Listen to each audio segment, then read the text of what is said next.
Hi, welcome to the channel. Welcome to the DeckTech. Gotta be real, gotta be honest. I've lied to you twice already. You're not quite sure about what they are. Let me explain.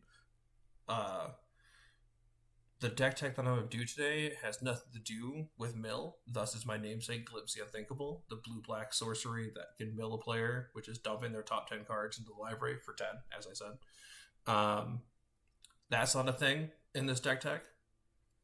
And not only is that, but we're not going to have any of the colors involved in the DeckTech we're going to talk about today, which leads me right into line number 2.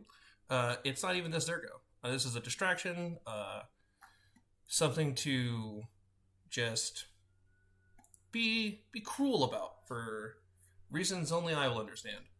But I wanted to talk about Lil Zurgo because no one talks about my guy, my boy. Back in the day, when Tarkir first came around, my guy Zurgo here was big man in charge. The plane of Tarkir was ruled by the Khans. That's where like the clans came from: Mardu, Sultai, Jeskai, all those guys. They were all ruled by their respective Khans in charge, and Scale Boy Sarkhan went back in time to save his Scale Boys from destruction, which is what the Khans did. They defeated the dragons, which is what made them Khans. And then he went back in time and fixed that because he loves dragons. They're his friends. And nothing else. They're just roommates. So he brings them back. They're now in charge, and all of the Khans in the new timeline are functionally like nerfed. And few get sent harder into the ground than Zurgo. He turns from like this big 7-2 indestructible on your turn, I think trample threat. Like he's gross. He's real powerful. To this little guy. Let me show you him. He's a 1 red for a 2/2 that cannot block creatures with power 2 or greater, so he won't get murdered in combat, most likely, barring a trick or something. But the dash for 2 is what we want. That's what we're going to focus on. This is going to be a build kind of like Norin the Wary, except we're petty. Remember, we're shitty. We're shitty people. So, all right, hold on. Clarification. This is all in good fun. People who do stacks and shit that I'm about to talk about, you're not shitty people. I love stacks. But so the point of this deck, whereas like a lot of the time when you're playing, especially mono white in Commander, your goal is to like you got the catch up ramp. One of the big things in red now is the exile draw. So you could do all that. Or, like, you could get yourself up to where your opponents are, or you bring your opponents down to where we are, and that's what we're going to do. So the first goal of this deck, you're piloting it to be that bitch. Zurgo's mad that he's small, and he's going to make it everybody's problem. This is one of the first decks I ever built. It was before EDH Rec was a thing. I don't remember if I said that or not. I am riddled with ADHD, and I'm trying to stick to my script. So we'll see how that works. It's not doing great. So, I do have, it is presently minimized. We'll go over that at the end. I do have a maybe board for cards to consider if you wanted to build this deck for yourself, but didn't want to have some of the very obvious, like, rares I just had on hand that are sitting in there to sit in there. I don't know if I'll ever change this deck list, simply because I like it as a relic of my past and my building, because I can't really do this anymore with the concentration of knowledge we have now with all the different deck builders and things. So like I like this as a relic of my past and how I used to build. Speaking of, how's my lands? 37. Man, I'm actually surprised. I was a big 36 land believer. Though, to be fair, my commander's 1 mana. So, let's talk about... I'm talking to you. I know what's going on. let's talk about what we're trying to do. So what we're trying to do is game plan 1 is stacks. I know. You groan. The goal of this deck is to make sure everyone plays the same place that we're at. So we have Crawl Space here, which is a 3 mana artifact that no more than 2 creatures can attack each combat. Like, can attack me each combat. So we're not going to have a buttload of creatures on the field. We're going to have 1 or 2. We're real vulnerable to edicts. Those have gotten a lot more popular. So we're real bad at those. But that's fine. It's not the point. You don't get it. No deck is good against everything. After that, in more of our stacks is, I know it's mass land denial, but we only have the 1 piece. It's Keldon Firebombers. 3 colorless, 2 red for a 3/3. When they enter the battlefield, they force every player to sacrifice all the lands but they control except for 3, which is great because we can function on really low land count. And our opponents, 9 times out of 10, especially in a commander game, cannot. Sorry, trying to take a breath and get through this. So, this guy, we're not blinking him. There's nothing that we're going to do that's going to like abuse Keldon Firebombers. It is just to hold on to. If someone's going too hard, be like, all right, everyone's got to come down on lands. You got to come meet me where I'm at. We have the Leyline of Punishment. It is a 2 colorless red enchantment. Has the Leyline text where if it's in your opening hand, you get a turn 0 action of slapping onto the board immediately. And that is, it's very simple. Players can't gain life, and damage can't be prevented. We're a Commander Matters deck, and like Commander damage matters, which doesn't really matter for the gain life because you're just hitting that threshold of damage to do. But no damage prevented, that's big, that matters. More stacks. We ain't done, homie. This is a stacks heavy deck. Well, as one of the most stacks heavy decks I have. We also run a Meekstone. 1 colorless and creatures with power 3 or greater don't untap during their controller's untap step. Doesn't matter to us because our guy is going to be bouncing back to our hand with our dash ability. And it's fantastic. A classic. I love it. A classic stacks piece. Smoke. 2 red for an enchantment. Players cannot untap more than 1 creature during their untap phases. Again, great for us. We're Voltron-y. We're swinging in with, banging in with just our commander. It's the right way to go. Static Orb. Sorry, I haven't played Zurgo in a hot minute, and I'm just kind of realizing all the pieces and how much of a fun monster I am. We got Static Orb here. If Static Orb is untapped, players can't untap more than 2 permanents during their untap step, which is rough. I've had games where Static Orb is so rough that it actually does kind of fuck us a little. But that's fine. We can live with that. And then our last piece-ish of stacks is Widespread Panic. That's another life shut-off.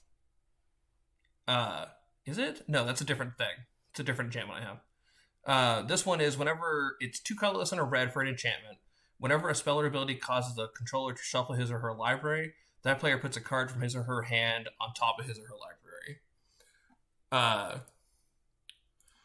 So it's just punishing shuffling. So, because we're not going to be doing a whole lot of that. This was especially back in the day before red had gotten a lot of its impulse draw, and things like that, in that nature. But that's all the ways that we're trying to bring our opponent down to our level and function kind of where we're at. The next goal is these fast or snap-on equipments that I have, and I'm pretty sure, even having gone through this deck and like did a little research before posting this video, I'm fairly certain these are all of the equipments that you can have that will snap on to Zurgo when he enters. And we have, the reason I didn't call this snap equipment, I called it fast equipment because some of the equip costs are either 0 or 1. So snap, it felt dishonest. So we're gonna call it fast. So we got Grafted War Gear, 3 mana equipment, is +3/+2, and when it becomes unattached from a permanent, you may sacrifice that permanent. And equip cost is free.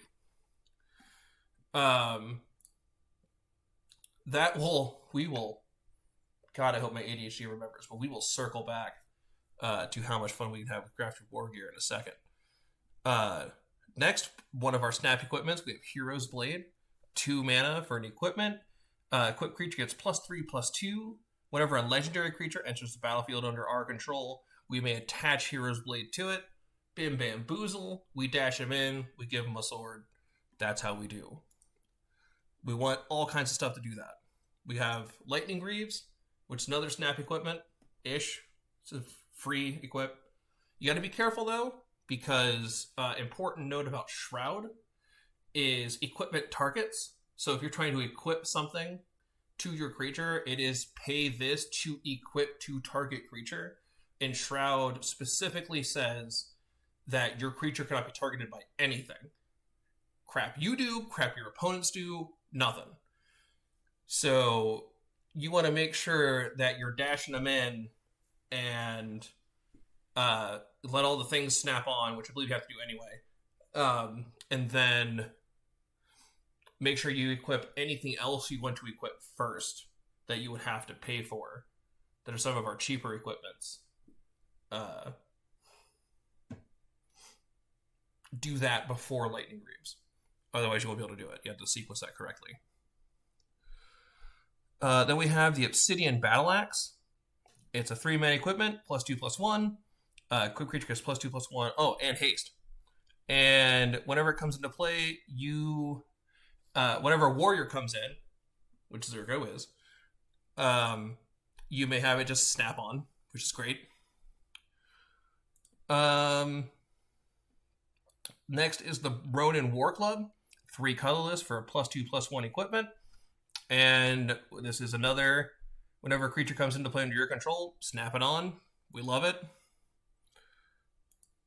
The Sigh of the Shinobi, 1 mana equipment, +1/+1. Creature enters, snap it on.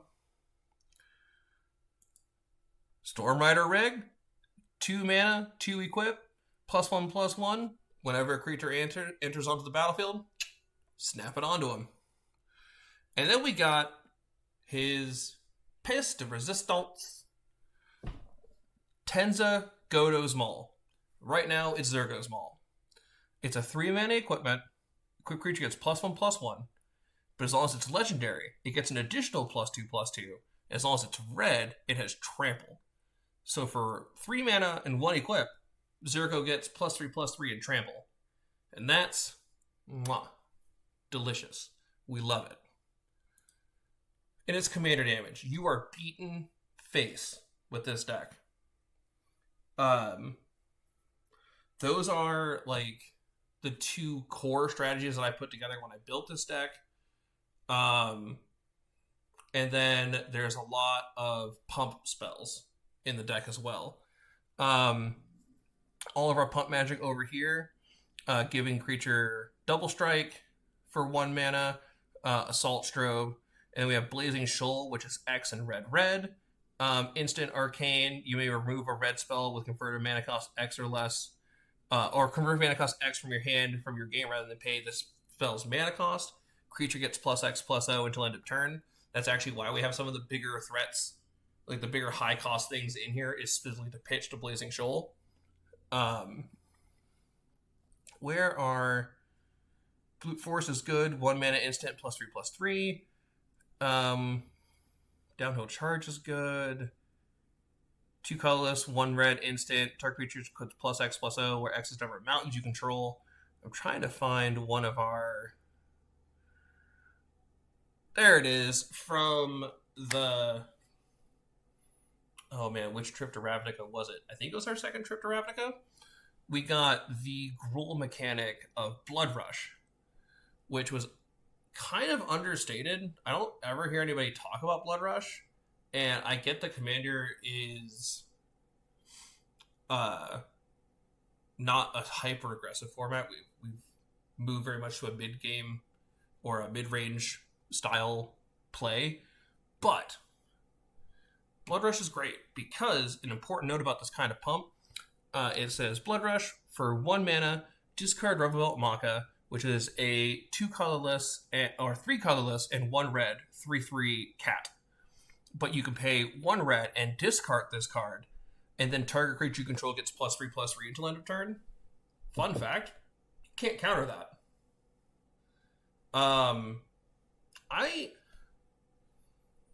You might have to use one of the weirdly specific counter spells that exist. Stifle, I think is the one I'm thinking about, that like stops a triggered ability or something. But I'm actually pretty sure you actually just can't stop the Blood Rush bonus unless you just kill the creature it's going on to. Which is very fun, very important to note. We also have Seething Anger, which is a 1 mana sorcery with a buyback of 3, giving a creature +3/+0. Just all kinds of ways to pump. One of my favorite little ways that's kind of like a snap equipment, which it probably would be equipment nowadays if it would be redesigned. But Sword of the Chosen is 2 colorless for a legendary artifact. To tap it and target legendary creature gets +2/+2. So that's a big part of our game plan, is this suite of pump spells and snap equipments and staxing our opponent.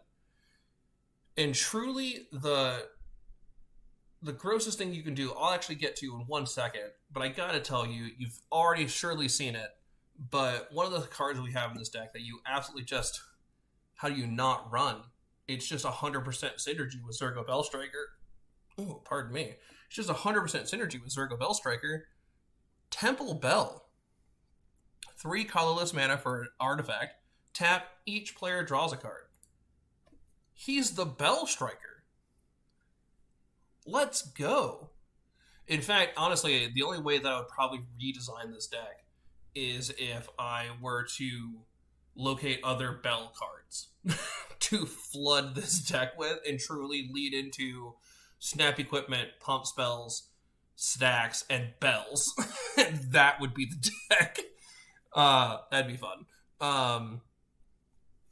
This does have some layovers, like not like World at War, other things from Nor in the Wary that you might have, but one of my favorite pieces that really got me into this for this deck is Confusion in the Ranks. Now I have it left here as a stack spell or as a theft spell, but this is really functionally like a stacks effect in this deck. It is a 3 colorless, 2 red enchantment. Whenever an artifact, creature, or enchantment comes into play, its controller chooses target permanent another player controls that shares a type with it. Exchange control of those permanents. Sure, you could run into Enchantress, and then they'll take your Confusion in the Ranks. And that honks. It do. But, until such time, you're spending 2 mana to dash your commander in and steal stuff. And then, at the end of the turn, your commander dashes back to your hand. And you still, it doesn't say, like, you exchange control of those permanents. It's not till end of turn. They're yours now. For 2 mana. You're just stealing creatures. And this was kind of sus back in the day when I first included this, because it was brutal, but but as Commander has drawn on, as sure many of you noticed, creatures are banging now. They're scary, scary, scary things. Are creatures, and so they're really nice to take. Does this target? Let me double check. Wherever comfortably choose target permanent. Yeah, it does. Okay, so it doesn't get around hexproof and shit, but We have some ramp packages. We have our Fire Diamond. Probably would do the... oh, man. What is the suite of artifacts called that would just reduce colored spells by 1 each? Medallions? Yeah, the Ruby Medallion. That's it. Probably a good one to have. I love running Gauntlet of Power in here. Because it buffs our dude, and it only enhances basics, which we have 28 of. We should have more of. Okay, I'll get to this disaster of a land base in a second and explain myself some. Hazardous Monument is key. All of the monuments are really... The monuments and the medallions are so good for your monocolor decks. Or any decks with a heavy emphasis on one color. Soul Ring... this is to help slam down your equipments and stuff you got to put down. And then you got your Wayfarer's Bauble for finding more lands and things. Let's go over some of the junk nonsense I have sitting in this deck that doesn't really need to be here. Occam Hellkite doesn't necessarily need to be there. He's, again, this leads back to Blazing Shoal is big for that. Army of Erois. You might think it's pretty pointless. It just happened to be an equipment that I thought would go well in here when I was building at the time. And when I was prepping to organize and record for this video, I realized this card is terrible in here. He's always leaving. He's not going to keep any of these counters. But I think I left it in here because of the one time I had it in my opening hand and I was able to drop him on turn 1, Armory, and then equip the next turn. Like, Armory turn 2, equip turn 3. And he just grew a bunch. And, like, that was a good game with it. But, like, I don't know. It should probably come out. Realistically. Final Fortune. I love this card. Final Fortune is 2 red mana. Take an instant. Take an extra turn after this one. Until end of turn, or at the end of this turn, you lose the game. Or at the end of that turn, you lose the game. I just happen to own a Final Fortune. And this was my only mono red deck at the time. And I was like, you know what? Fuck it. Let's do it. And it really works, actually. It kind of serves the same purpose as World at War, which is 3 colorless, 2 red for a sorcery. After the first post-combat main phase this turn, there's an additional combat phase, followed by an additional main phase.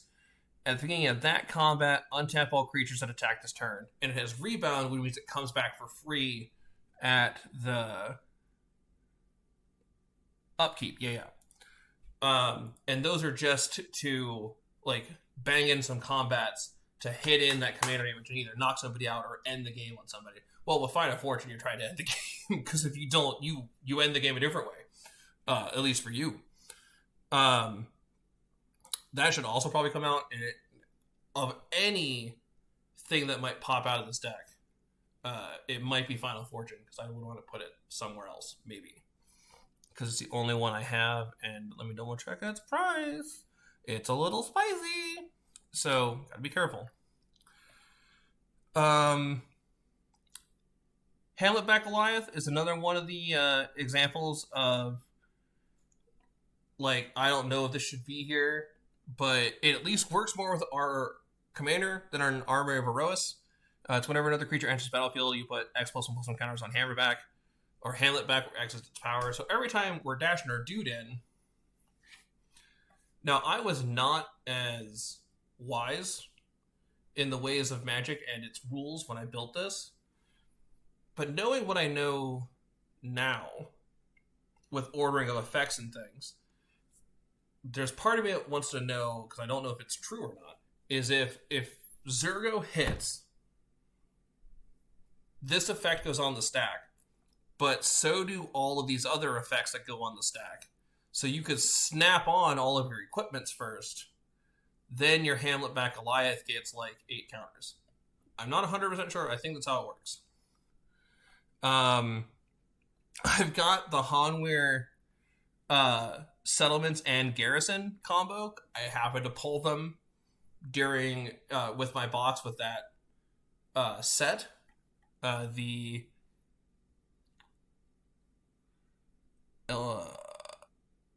which Innistrad set was that?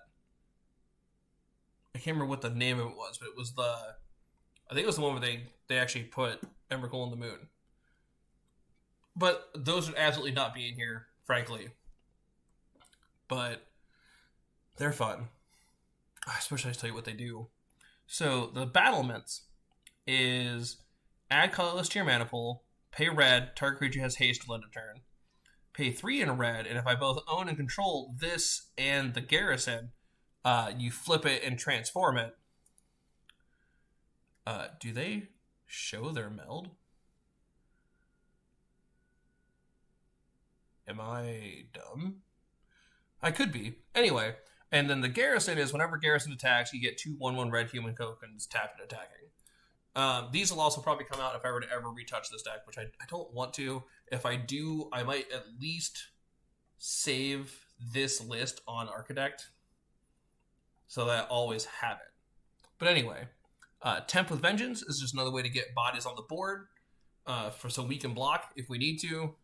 And then Witch Hunt. This is the other piece I was talking about that honestly probably doesn't necessarily need to be in here compared to like the usefulness of Leyline of Punishment.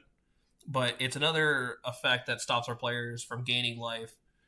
During our upkeep, it deals 4 damage to us, and at the beginning of your end step, target opponent chosen at random. It's just a little bit of chaos, a little bit of spice thrown in. We have a pretty decent removal package in terms of threats. I love Bearer of the Heavens, because you slap him down. If you have the mana to get him out, if you've been unable to stacks and you've been slamming mountains, get a Bearer of the Heavens out and then start trying to slam people in with your commander, and you have a solid blocker because people will be terrified to take him out. And for your information, for your edification, Bearer of the Heavens is a 7 colorless, 1 red for a giant creature. 10/10, and whenever Bearer of the Heavens dies, destroy all permanents at the beginning of the next end step. Ease Atlas. He make world crumble. Blasphemous Act to board wipe for cheapsies. 13 damage to all things. Blood Frenzy. It's been so long since I've looked at all these cards. Target attacking or blocking creature gets +4/+0 until end of turn. At the end of turn, destroy that creature. So that could work for us, because I believe you can stack the end of turn triggers to bounce your Zurgo to your hand before it kills it. Also, functionally, if it's someone else banging into another player at the table, you can either help them get a kill and kill their creature, or just kill their creature and do some damage. Burn from Within. This was born from... But, I don't know why I laughed. That didn't make sense. Anyway, I loved it. Burn from Within is a piece of tech I had in here before the slew of exile removal existed in Magic. Pardon me. And this was just to obviously go face if you need to, but more importantly, take out a problematic creature if it was on the battlefield, and if it had indestructible, it exiles it. It loses indestructible, and then if it would die, it exiles it. So it gets it gone. Still probably not bad tech. People still be sleeping on this spell, but there's probably better out there now. We got From the Ashes in here, 3 colors and a red. Destroy all non-basic lands. Yeah, it's land removal, but for each land destroyed this way, its controller may search its library for a basic land put on the battlefield, and each player who searches this way shuffles it. So, yeah, it's mass land denial. Don't be greedy. Our budget lord Tomer will tell you, from MTG Goldfish, will tell you all the time, put your basics in, and he'll run that Price of Project to check your basics, so be careful. I do love Price of Progress. If I owned one, it probably would have been in this deck. We got Glare Wielder as well in our package here. When it comes into play, you can force 2 creatures to not be able to block, which is like functional removal for like if we're working on commander damage. Inferno Titan, I own one, and I love the whole Titan cycle from Magic.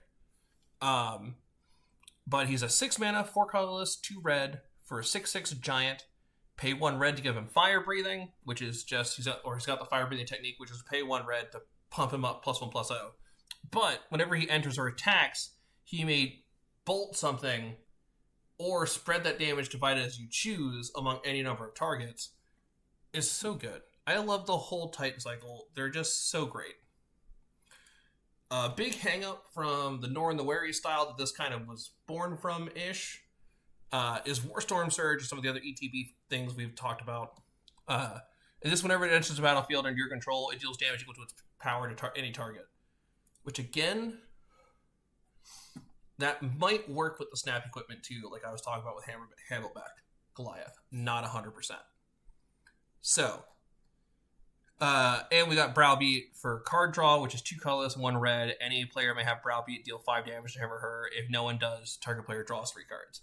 Again, I built this before we had awesome card draw in red, and Browbeat was kind of up there with what we had access to at the time. Or at least what I knew we had access to, because, like, I did not know the fountain of cards that existed in Magic all that time. Purphos existing in here is Burn as a little hang-up from like my experience with the Nor and the Wary deck, which was the first commander deck I ever played. It was a friend of mine that I met at college. I let him borrow it and play it for a game. And I think that's our deck. So let's... Oh, no, you're right. I got to address these fucking land base. I'm so sorry.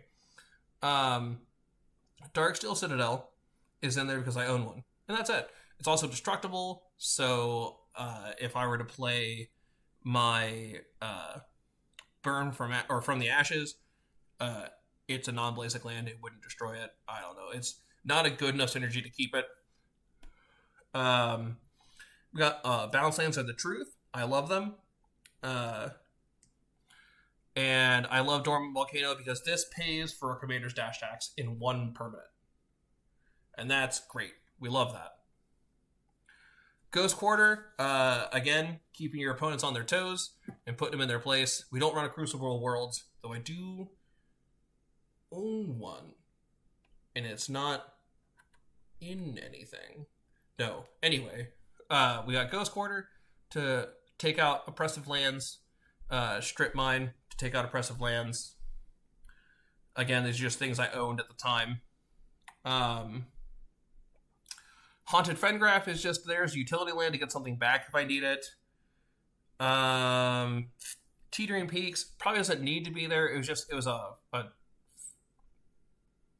cheap way to pump to get some extra damage in, and then the all-encompassing Temple of the False God to hopefully hit for all those colors we have to pay. But the land base could do so much better, and among many reasons, like there's Magics and WotC is printed so much. But let's expand this maybe board because there's a lot to talk about in the maybe board. Is there any way?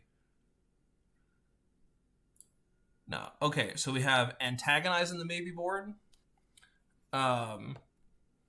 It gives a creature +3/+4 or +4/+3 till end of turn for 2 mana as an instant speed. It's not bad. I did not know about Arcane Signet when this deck was built. Like, I just wasn't aware. Or I didn't own it. Like, I didn't have any precons and stuff at the time either. Barrowblade. Whatever. That creature. Turn. That would be really good to have in here so that all the fancy new creatures... sorry, I muddled through that. So whenever creature blocks or becomes blocked by a creature, that creature loses all abilities until end of turn. Would be a really good equipment. It's only an equip of 1. 1 to play, 1 to equip. And that would be a really, really strong addition to this deck. to help make the blocks more profitable for your Zurgo.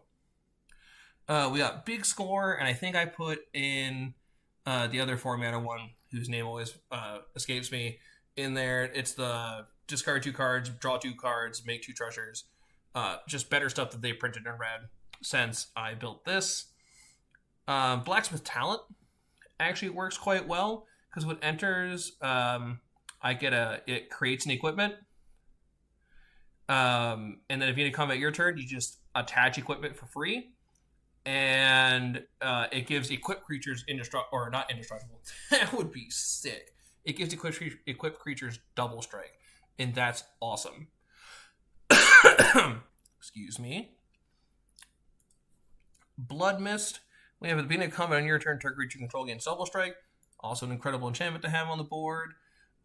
Chain Reaction is probably an incredible sweeper to add to the deck, because you likely won't have stuff, so just be blowing everything else's shit up. Chaos Warp, another good spell to add. Count on Luck.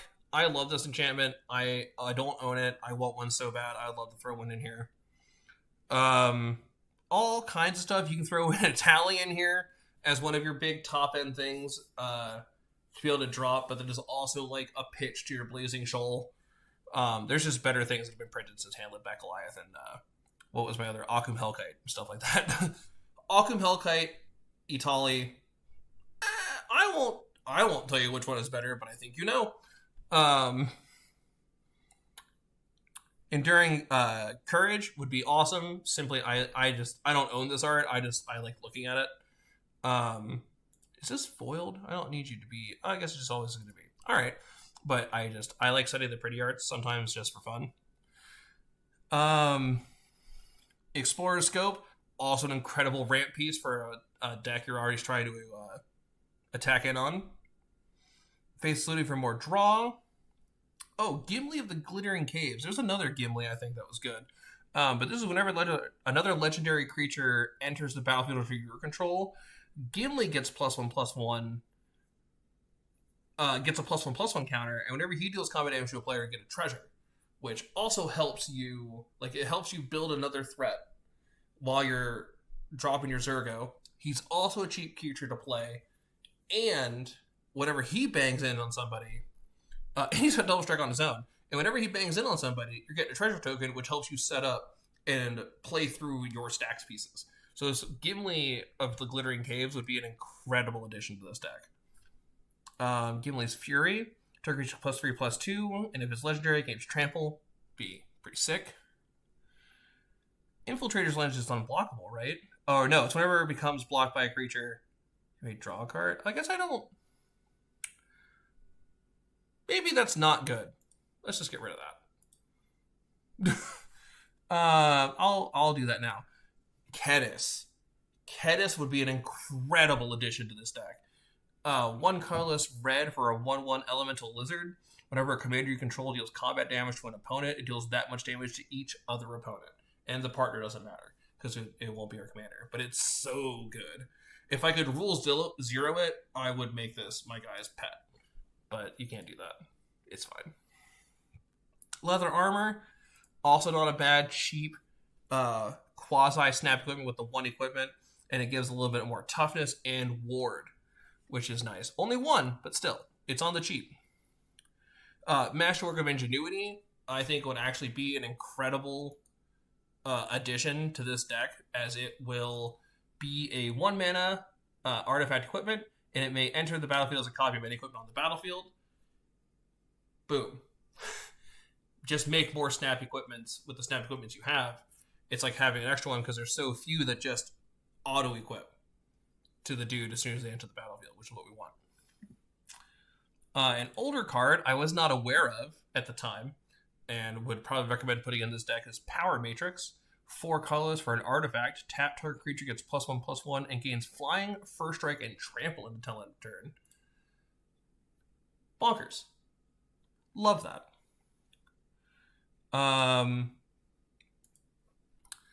Oh, I believe I pulled Raban in my Final Fantasy booster, but I'm not sure. But an incredible pickup for this deck as it has a great ward, and it can attach it to a creature you control to a target attacking creature. So you can snap your equipment on when he enters, and then you can use Raban's ability to snap on something more expensive.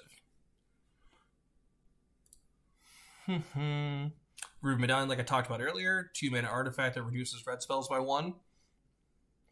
Runaway Steamkin would be an incredible piece of mana generation for this deck. Because, let me double check the wording of dash. Yes, whenever you cast a spell. So anytime you dash your commander in, if you were to have a Runaway Steamkin, that is getting him counters, generating mana. So, is good. Skyfire Phoenix. Yes, it's flying in haste. Whenever you cast your commander, you can return it from your graveyard to the battle, or return it from the graveyard to the battlefield. This is incredible. This would be a no-brainer if I had one of these.